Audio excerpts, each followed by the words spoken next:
ada sebuah riwayat hadis bahwa dari ibu-ibu yang dimuliakan oleh Allah, disebutkan hadis tersebut qala syaitan ahlakat bani adam bidzunub fa ahlakuni bil istighfar wa la ilaha illallah.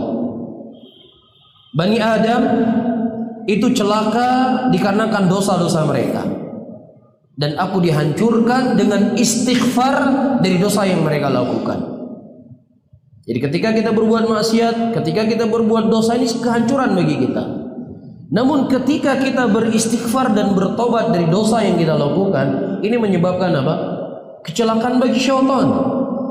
Kemudian kata syaitan, ya, kata syaitan disebutkan dalam riwayat tersebut, nam falamma ra'aitu dzalik ahlakathum bil ahwa wa hum yahsabuna annahum muhtadun.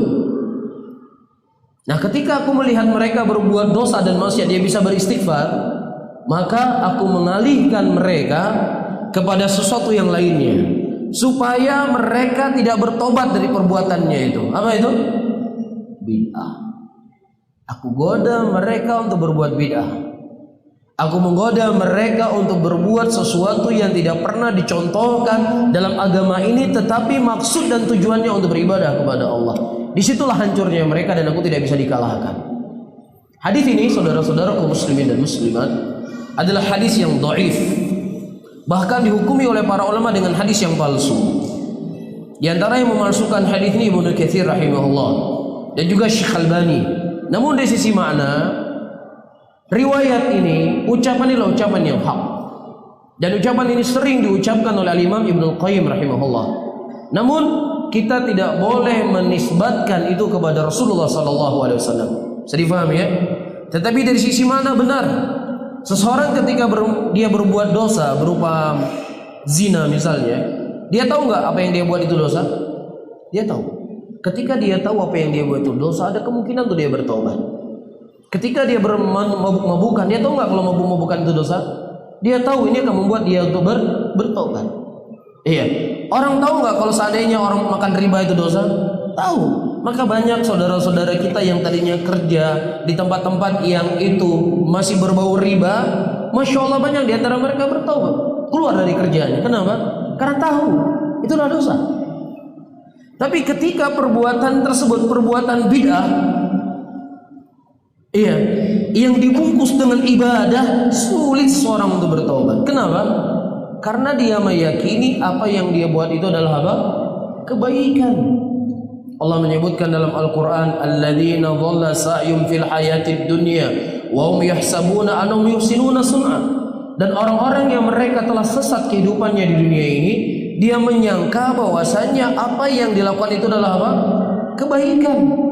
Jadi kalau seandainya ada orang dia yakin apa yang dia buat itu bisa mengantarkan dia dalam surga, kita katakan, wahai tengku bajinu tobat rono, tinggalkan dosa ini, tinggalkan perbuatan ini. Pasti dia akan mengatakan apa? Agama kami lekah leh. Agama baru?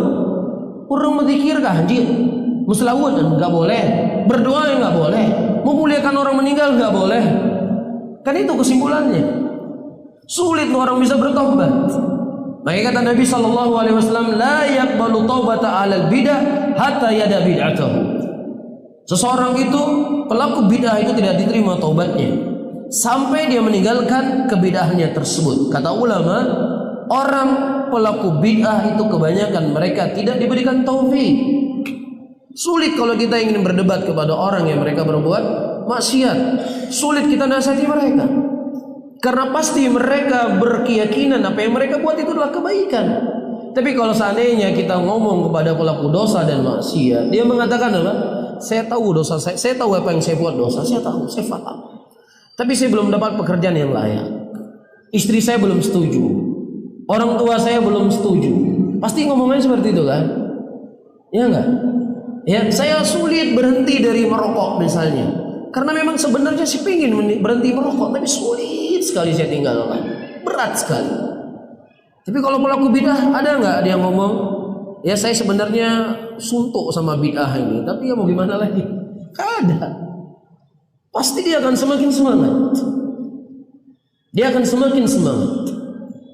Ya, oleh karena itu ayyuhal ikhwah rahimani wa rahimakumullah, disebutkan oleh al-Imam Ibnu Taimiyah rahimahullah, Nabi sallallahu alaihi wasallam memerintahkan untuk memerangi Khawarij karena Khawarij itu punya pemikiran kebidahan dalam kepalanya. Tapi Rasulullah sallallahu alaihi wasallam memerintahkan kita bersabar dari kezaliman yang bukan Khawarij yang memimpin semua negeri. Kan seperti itu. Disebutkan oleh Ibnu Taimiyah, ini bukan ucapan saya. Kenapa Rasulullah memerintahkan memerangi orang Khawarij? Karena kerusakan Khawarij yang mereka membawa kebidahan itu jauh lebih berbahaya dari kezaliman-kezaliman yang dibuat oleh pihak lainnya. Bisa difahami di sini? Ini disebutkan oleh Syekhul Islam dan demikian hakikatnya. Iya, Rasulullah mengatakan sebaik-baik orang yang dalam memerangi Khawarij, dan sebaik-baik orang yang dibunuh adalah dibunuh oleh Khawarij. Dan Nabi mengatakan haulai kilabun nar, mereka adalah anjing-anjing neraka. Tapi ketika berbicara dalam konteks yang lainnya, Rasulullah mengatakan isbiru hatta talqani fil haud. Sabarlah kalian sampai kalian bertemu dengan aku di haud nanti, kata Nabi sallallahu alaihi wasallam ketika kita melihat kezaliman.